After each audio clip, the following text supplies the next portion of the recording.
बाबू, चिंता, तनाव, अवसाद, डिप्रेशन से बचने के लिए मन का मजबूत होना बहुत आवश्यक है।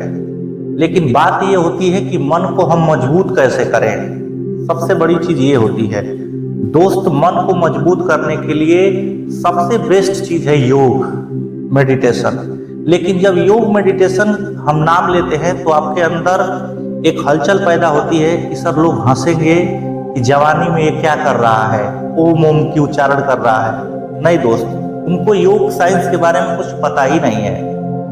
मेरे बाबू, इस मन को अगर आपको मजबूत करना है, संकल्पवान आपको बनना है, तो उसका सबसे बेहतर उदाहरण है आपका सांस। क्योंकि जो हमारी शरीर चल रही है ना, ये सांस से ही चल रही है, प्राण से ही चल रहा है। कोशिश आपको यही करना है कि हम जहां से सांस लेते हैं, अधिकतर हम लोग नाक से ही सांस लेते हैं, नासिका की इन दोनों द्वारों से। जो ये आप देख रहे हैं दाहिनी नाक ना, इसे हम लोग कहते हैं दाहिनी नाक को सूर्य नाड़ी, और ये बाई जो नासिका द्वार देख रहे हैं, इसको हम लोग कहते हैं चंद्र नाड़ी। दोस्त, जितनी भी सकारात्मक एनर्जियां हम लोग के अंदर जाती हैं वो चंद्र नाड़ी से ही जाती हैं, अर्थात बाई नासिका के द्वार से ही हमारे अंदर जाती हैं। और लगभग निगेटिव एनर्जी जो हमारे अंदर जाती है वो ये सूर्य नाड़ी से होकर के जाती है। आप कभी देखे होंगे दोस्त कि एक ही दिन में कभी आप बहुत ज्यादा खुश हो जाते हैं और कभी बहुत ज्यादा दुखित हो जाते हैं। एक ही घंटा में आपने कभी कभी महसूस किया होगा।